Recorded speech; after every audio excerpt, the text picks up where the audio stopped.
الحمدللہ وحدہ والصلاة والسلام علی من لا نبی بعدہ صاحب التاج والمعراج سید الانس والجنات محبوب رب الارض والسماوات الذي اسمه مکتوب فی الانجیل والتورات ماشاءاللہ ارسلہ اللہ تعالی بالحق بشیرا ونذیرا وداعیا الی اللہ باذنہ وسراجا منیرا اما بعد اعوذ باللہ من الشیطان الرجیم بسم اللہ الرحمن الرحیم الا تنصروه فقد نصرہ اللہ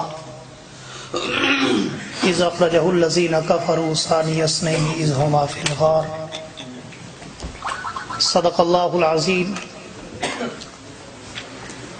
وصدق رسولہ النبی الکریم ونحن علی ذلک لمن الشاہدین والشاکرین والحمد للہ رب العالمین۔ جس کو صدیق ذات خدا نے کہا سبحان اللہ اور صدیق ہی مصطفیٰ نے کہا، سبحان اللہ جس کو صدیق سب اولیاء نے کہا اور صدیق ہی مرتضیٰ نے کہا۔ سبحان اللہ ماشاءاللہ۔ ہم بھی کہتے ہیں صدیق صدیق ہے، جو نہ صدیق مانے وہ زندیق ہے۔ اور اصحاب پاک مصطفیٰ کو رب نے کیا جگر دیا، بہرحال بے دھڑک سب نے مال و زر دیا، کسی نے سلسلہ دیا، کسی نے نصف گھر دیا، پر عائشہ کے باپ نے دیا تو اس قدر دیا، خدا کے نام کے سوا جو کچھ تھا لا کے دھر دیا۔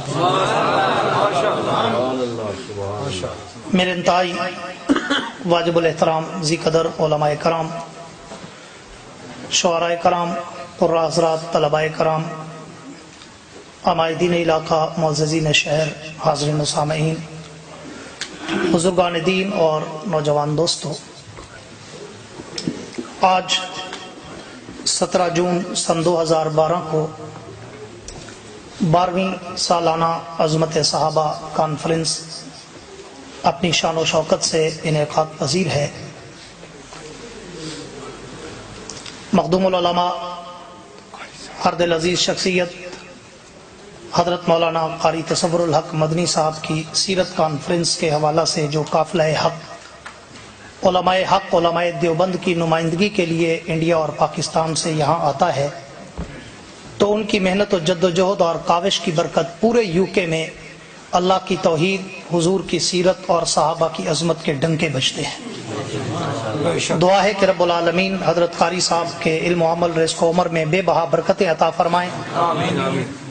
اور میں کوئی تقریر تو نہیں کر سکوں گا کیونکہ اسٹیج پر علم و عمل کے بہرے بے کراں استاذ العلماء، عالم باعمل، ہر دل عزیز شخصیت، مفکر اسلام، میں جن کے لیے 10 منٹ القاب اگر کہتا رہوں تو کم ہے، حضرت مولانا علامہ ڈاکٹر خالد محمود صاحب ماشاءاللہ مدذل العالی، اللہ ان کی صحت، علم، عمل، عمر میں بے بہا برکتیں عطا فرمائے اور ان کا سایہ تادیر ہمارے سروں پہ سلامت رکھے۔ ایسے لوگ صدیوں میں پیدا ہوتے ہیں اور ایسے لوگوں کی زیارت ہی ثواب ہے، چہ جائے کہ کچھ ان کے سمندر سے ہمیں موتی مل جائیں۔ تو میں خود بھی چاہوں گا کہ میں اپنا وقت بھی انہی کی نظر کروں اور ان سے ہم کچھ سنیں، کچھ سیکھیں، کچھ سمجھیں اور اپنے علم و عمل کو جلا بخشیں، رونق بخشیں۔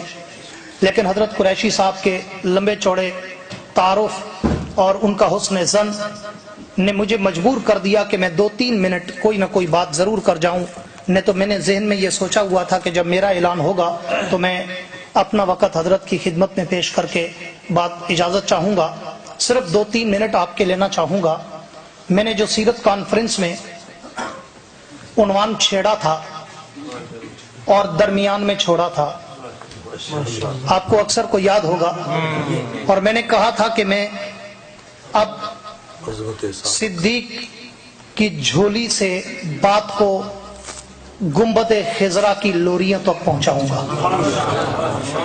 چونکہ یہ عظمت صحابہ کانفرنس ہے اور حضرت نعمانی صاحب इंतहाई मुबारकबाद के मुस्तहिक हैं कि इस दौर में जब इस उन्वान और टॉपिक की बड़ी अशद जरूरत है और इस मरकज को भी कामयाबी से हम किनार करने पर हम उन्हें तहे दिल से मुबारकबाद देते हैं कि उन्होंने बड़ी मेहनत करके इस चर्च को ऐसी जामे मस्जिद और खत्म नबूवत खत्म नबूवत एजुकेशन सेंटर बना दिया कि वाकई पता चलता है कि यहाँ खत्म नबूवत के भी चर्चे हैं और खत्म नबूवत के पहरेदारों यानी साहबे कराम की इज्जत और अजमत के भी चर्चे हैं और इंशाअल्लाह सुबह कयामत तक ये यहाँ होते रहेंगे। तो मैंने सीरत कॉन्फ्रेंस में बात शुरू की थी, कारी तसव्वुरुल हक साहब ने मुझे हुक्म फरमाया था कि मैं हिजरत मुस्तफ़ा पे कुछ अर्ज करूं, तो मैं हिजरत मुस्तफ़ा के उस सफर को सिर्फ 3 मिनट में बड़े मुख्तसर वक्त में बायर मुकम्मल करना चाहूंगा ताकि मैं ज्यादा वक्त और ज्यादा देर हायल न रह सकूं कि मैंने उस सफर को आपके सामने उसका नक्शा खींचा था और हुजूर को और सिद्दीक अकबर जब गारे सौर के दहाने पर पहुंचे तो सिद्दीक अकबर ने अल्लाह के पैगंबर को कंधों से उतार कर ये नहीं कहा आका मैं लंबी पहाड़ी थी 3 मील की चढ़ाई थी और कंधों पे नबुव्वत का बोझ था, आका थक गया हूँ, इजाजत हो तो 2 मिनट आराम कर लूं, सांस ले लूं, पानी पी लूं, रेस्ट कर लूं, कमर सीधी कर लूं, बल्कि ऐसा कोई जुमला नहीं कहा। मैं सिद्दीक की अदा वफा हया और उनकी अजमत पे कुर्बान जाऊं। सिद्दीक अकबर ने उल्टा ये कहा आका आप थक गए होंगे, मैं अंदर जाके बिस्तर बनाता हूँ, आप आके आराम कर लें। तो पैगंबर ने पूछा अबू बकर हम बिस्तर लेके तो नहीं आए थे, बिस्तर कहां से आएगा? तो सिद्दीक ने फिर मुस्कुरा के कहा आका अगर सवारी नहीं थी तो क्या हुआ, अबू बकर के कंधे मोहम्मद की सवारी बन गए थे, अगर बिस्तर नहीं है तो क्या हुआ, आज अबू बकर की झोली मोहम्मद का बिस्तर बन जाए। और फिर सिद्दीक अंदर गए, गार की सफाई की, अपनी पगड़ी को उतारा और नबुव्वत के लिए अपनी पगड़ी को झाड़ू बनाया, सफाई की, गंद बाहर फेंका और सुराखों पे अपने वजूद के कपड़ों के टुकड़े करके बंद किए, एक सुराख बचा तो एड़ी रखी और फिर पैगंबर को बुलाया और बुलाकर अपनी झोली में सुलाया। तवज्जो करना, मैं बड़ी तेजी के साथ आगे एंड पे जाना चाहता हूँ। पैगंबर को बुलाया और बुला के अपनी सदाकत वाली झोली में सुलाया और यहाँ पे आके बुखारी ने एक बहुत बड़ा जुमला कहा था कि जब सिद्दीक की झोली थी और पैगंबर का सरे अकदस था तो मंजर ऐसे था जैसे रहल में कुरान होता है। तो उस पैगंबर के उस मंजर में जब सदाकत की झोली में नबुव्वत का सर मुबारक आया तो अजमत सहाबा के दीवानों मतवालों होदारों वफादारों और पैगंबर के यारों को मानने वालों तुमसे एक सवाल करता हूँ कि जब झोली सदाकत की थी और सर नबुव्वत का था, बड़ी तवज्जो से जवाब देना, जब झोली सदाकत की थी और सर नबुव्वत का था, ईमान से बताओ दरमियान में कोई फैसला था? सारे बोलो कोई फैसला था? बल्कि नहीं, डायरेक्ट झोली सदाकत की, सर नबुव्वत का, कोई फैसला नहीं, बिला फसल। जब पैगंबर और सिद्दीक बिला फसल जमा हुए तो काले को तकलीफ हो गई, काला तड़पने फड़कने लग गया कि कयामत तक झगड़ा तो इसी बिला फसल में रहना है और सिद्दीक नबी के साथ बिला फसल क्यों हो गया? तो काला भागा और सदाकत की एड़ी पर डसने लगा और वो डसकर ये तसव्वुर करने लगा कि शायद मैं सदाकत को नबुव्वत से जुदा करके दरमियान में फासला बर्पा कर दूंगा। लेकिन आगे भी सिद्दीक था कि इकबाल की जबान में कहता हूँ जिसने कहा होगा कि सो मेरे गनीम न भूल तू के सितम की शब को जवान है, तेरा जुल्म जब बना सही मेरा हौसला भी कमाल है।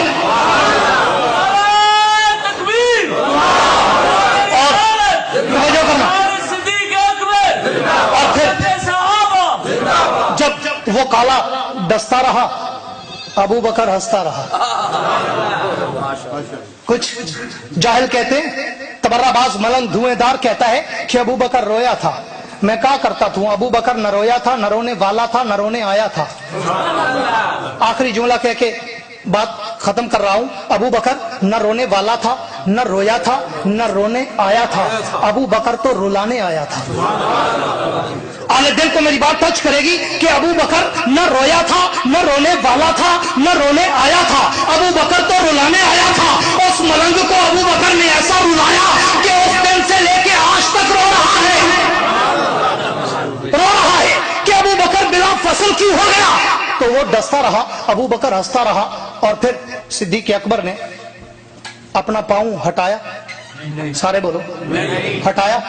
चलो हटाना बड़ा जुमला है, इससे भी अगला जुमला कहता हूं। अबू बकर ने पांव हिलाया। अबू बकर मैं तेरी वफा और अदा पे करोड़ों जाने कुर्बान कर दूं कि पाँव हटाना तो दूर की बात, अबू बकर ने पाँव हिलाया ही नहीं। क्यों? कि अबू बकर तो तहिया कर चुका था, जान जाती है तो जाए लेकिन मोहम्मद का आराम न जाए।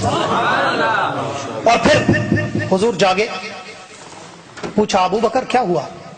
सिद्दीक ने फिर कहा अल्लाह के नबी कुछ नहीं, वो काले को जरा तकलीफ हो गई थी, तो वो दिल का काला, शक्ल का काला, अकल का काला, अकीदे का काला, कपड़ों का काला, दिमाग का काला, जुबान का काला, यहाँ भी काला वहां भी काला। हाँ, उसको जरा तकलीफ हो गई थी कि सिद्दीक नबी के साथ बिला फसल क्यों हो गया, तो उसने आकर मुझे डसना शुरू कर दिया।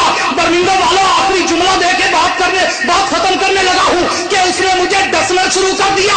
हुजूर ने फरमाया अबू बकर फिर तूने क्या किया? अबू बकर ने कहा अल्लाह के नबी मैं तो डटा रहा, वो भाग गया, मैं नहीं भागा, वो छोड़ गया, मैंने नहीं छोड़ा, वो रो गया, मैं नहीं रोया, वो मुझे दस के थक गया, मैं सह के नहीं थका। तो हुजूर ने फरमाया होगा अबू बकर एड़ी इधर ला, हम हैं तो क्या गम है। अबू बकर एड़ी इधर ला, अबू बकर ने एड़ी आगे की, हुजूर ने अबू बकर की एड़ी पर अपना लुआब दहन लगाया और पूछा अबू बकर अब क्या हाल है? सिद्दीक ने कहा अल्लाह के नबी लगता है काले की मेहनत बर्बाद हो गई, अब तो ऐसा लगता है जैसे काले ने डसा ही नहीं। हाँ, तो अब तवज्जो करना, एड़ी पे जब लुआबे दहन लगा, एक मौका था जब शेर खुदा की आंखों पे लुआबे दहन लगा। सुभान अल्लाह, सुभान अल्लाह। अब तसव्वुरात की दुनिया में फैसला खुद ही करते जाओ कि आंखें इंसान की इंतहा है और एड़ी इंसान की इब्तदा है। जो मकाम शेर खुदा की इंतहा को मिला वो मकाम अबू बकर के कदमों की इब्तदा को मिला। यही वजह है कि खिलाफत भी अली को इंतहा में मिली, अबू बकर को इब्तदा में मिली। वाहिर दावाना अनिल हम्दुलिल्लाह।